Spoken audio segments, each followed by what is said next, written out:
Here is meteorologist Stephen Jones.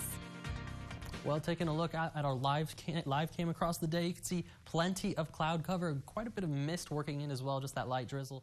Much better than what we were seeing last night with some of those severe storms rolling through, and still dealing with quite a bit of that cloud cover. Going to help us from getting colder than we're supposed to, but with that front moved through, it's still looking very chilly going into the overnight hours. We were just looking at it, feels like 29 degrees out there right now. Temperatures around that 40-degree mark for most of us. 45 the warm spot off towards Junction, a good 8-degree run off towards Sterling City. 37 right now, who's first going to be in the crosshairs for potentially some of those snow flurries that could work in. All of us feeling the pretty chill going on right now, and with those wind speeds today, they've been very gusty. Getting that max gust here in San Angelo, 47 miles per hour, down in Junction 30 miles an hour, 34 over there in Brady. All of us in the 30s and 40s for some of those max gusts, and going to continue in through the overnight hours. When we're looking at that upper level pattern, you can see this was the major system we're watching, and finally moving off towards the east, bringing all that severe weather with it, and things in the Concho Valley clearing up behind it, especially with this high pressure, this ridge of high pressure moving in for the west coast. Going to bring a good high pressure system to Texas, meaning plenty of clear skies as we go through the next few days. When we're looking at that current severe weather outlook, you can see really targeting areas towards northern Mississippi right now with that level 4 out of 5 risk. Level 3 out of 5 stretches into far eastern Texas towards Beaumont there, but over towards the Concho Valley, very, very nice weather is what we're looking at going in through these next few days after we get rid of this cloud cover in the morning. For the current radar, you can see all the flash flood warnings really just going along up the Mississippi.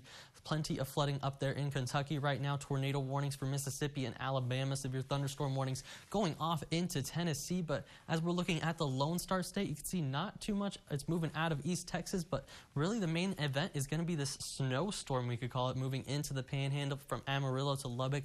Seeing reports of 3 to 4 inches of snow already piling up, especially towards places like Plainview, Texas. That's what we're going to watch for some of this wraparound cold air, this wraparound moisture, to be some potential for some of those flurries as we go into the overnight hours. You can see it here on our model. Wants to bring in just a couple of it to some of the northern counties, Robert Lee, Sterling City, maybe as far south as here in Tom Green. Got to get those freezing temperatures in place first for any of it to make it to the ground, but probably not going to stick very long either, if anything, just on some of that grass.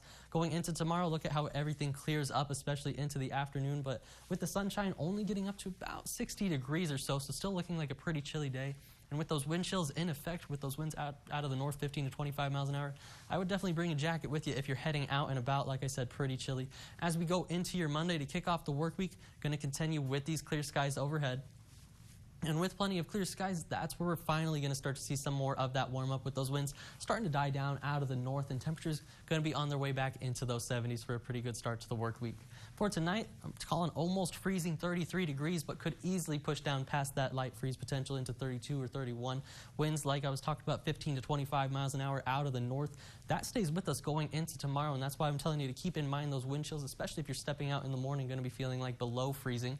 Only a daytime high of about 60 degrees, and as we work through that 7-day forecast, start to see those 70s, like I said, by Monday, 80s by Tuesday, pushing 90 degrees once again as we go towards that Wednesday time frame. And as we roll into the second weekend of rodeo, that's where we're going to settle out in those mid to upper 80s and overnight lows in those 50s. That's all for your 7-day forecast.